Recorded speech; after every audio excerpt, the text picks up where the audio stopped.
A tall figure emerged from the swirling dust. A muscular Apache woman, broad-shouldered, her arms trembling as she clutched a scrawny boy to her chest.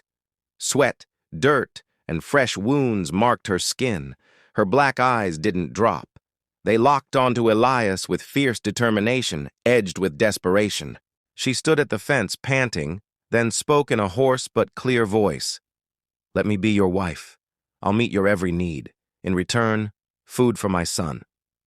Elias froze. Her words hit like a spade striking parched earth. Not a plea, but a raw, reckless deal brimming with pride. He glanced at the boy, barely clinging to life in her arms, hunger carved into every shallow breath. Slowly, Elias unlatched the gate and extended a hand. "Come in.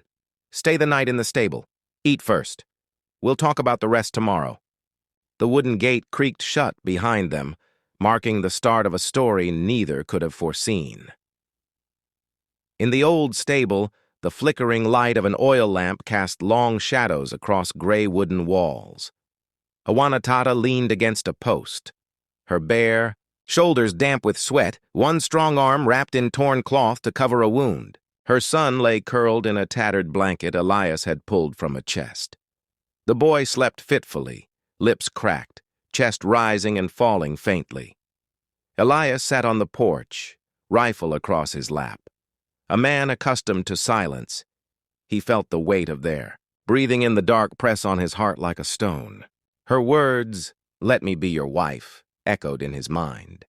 Not a beg, but a challenge to the brutal life they both knew. As crickets chirped and wind whistled through the fence, Awanatata stepped outside. Tall, her walk uneven from scraped feet, her strong arms veined in the lantern's glow. Her eyes, though, were not those of a warrior, but of a mother pushed to the edge. Facing Elias, she spoke, voice deep and steady despite its roughness. "I'm not asking for pity. I was a warrior of my tribe, but they wanted me to marry an old chief I didn't love. I refused, so they cast me out. This boy, they said he has no place in the village."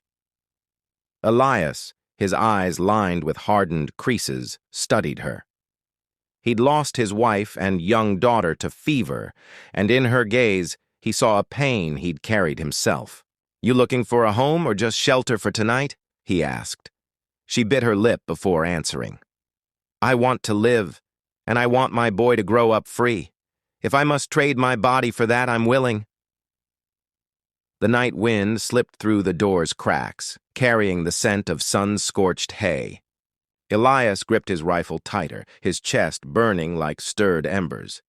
He made no promises, but his eyes softened. In that moment, between a lonely rancher and an outcast warrior, an invisible thread began to pull them closer. At dawn, sunlight spilled over the weathered roof. Elias opened the stable door, carrying a bowl of steaming corn porridge.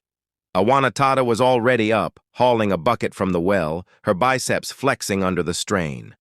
The boy sat on the steps, his dark eyes fixed on his mother, as if afraid she'd vanish. Elias paused, unaccustomed to seeing a woman wield such raw strength. Her movements were precise, untamed, like the warriors he'd faced in his military days. But now, that power drew water and cared for her son. "Thank you for the food," she said, her voice deep, her pride unbroken. Elias nodded, setting the bowl before the boy, who glanced at his mother before eating with trembling hands. Over the next days, silence gave way to trust. Awanatata took on heavy work, mending fences, hauling hay, cleaning the grain shed. Her shoulders stood firm, but Elias noticed the gentleness in how she always checked on her son, ensuring he wasn't left behind. One afternoon, as Elias wrestled a broken beam, the rope snapped, slashing his arm. Blood welled up, he cursed under his breath. Awanatata rushed over, grabbing his wrist to stop the bleeding. Her calloused hands were warm. Their eyes met, and the divide between white man and Apache dissolved, leaving two people scarred by loss, seeking fragile peace. That night, by the fire, They sat close without words. The boy slept soundly, his breathing steady. Elias turned the rifle in his hands while Awanatada, wrapped in a fur blanket, stared into the flames. The silence wasn't lonely anymore. It held the promise of something new. One afternoon, under a blazing sun, they herded cattle toward the barn. The boy trotted behind, clutching a calf like a prize. Peace seemed possible until red dust rose in the distance. Elias shielded his eyes, spotting 3 riders galloping toward the ranch, their spears and rifles glinting. He pulled the boy close, inside now. Awanatada scooped up her son and ran to the cabin. Elias stood at the gate, rifle ready. The riders halted, kicking up dust. The leader, a wiry Apache with a scar across his cheek, spoke in broken English. "That woman belongs to the tribe. You can't keep her." Elias clenched his jaw. "She belongs to no one. This is my land. Cross that fence, and you'll regret it." The scarred man laughed coldly. "She refused the chief. That's betrayal. Hide her. And you're an enemy too." The air thickened with dust and danger. Elias gripped his rifle, sweat dripping down his neck. Awanatada stepped onto the porch, her bronze shoulders bare in the sunset. "I choose freedom. I stay," she said, her voice ringing like steel. The riders exchanged glances. The scarred man spat. "We'll return, and it won't be easy."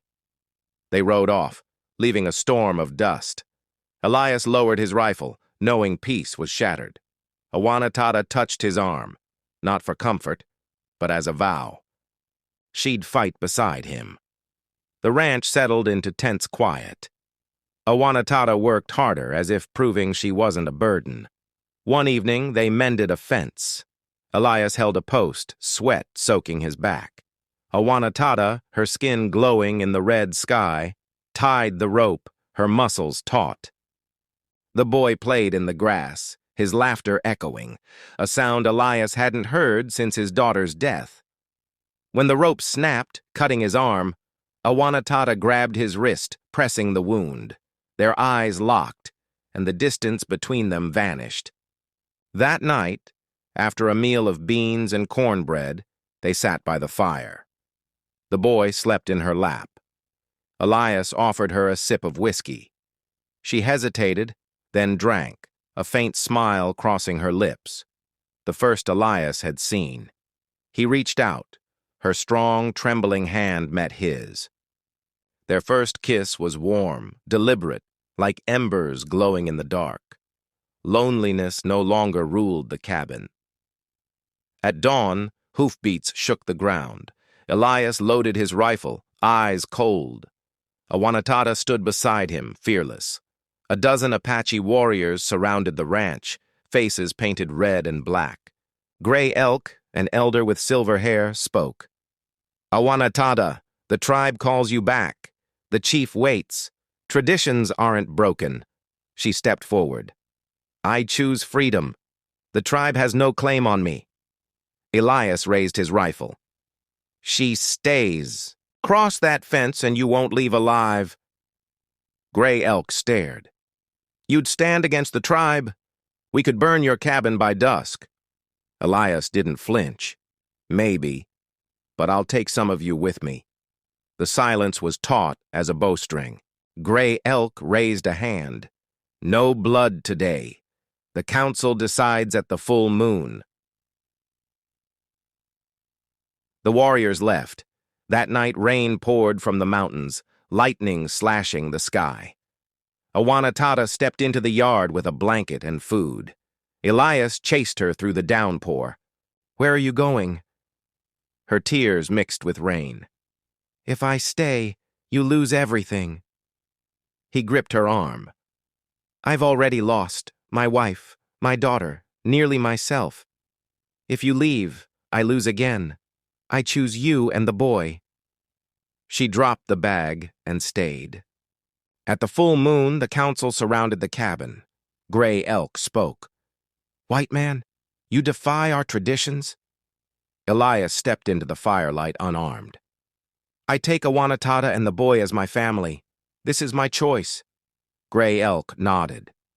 The full moon will show if you're worthy. Under the silver moon, the fire crackled.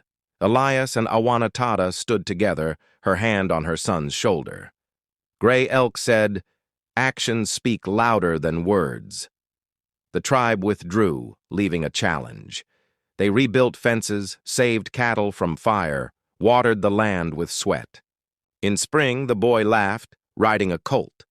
Gray Elk, watching from afar, said, "They've chosen."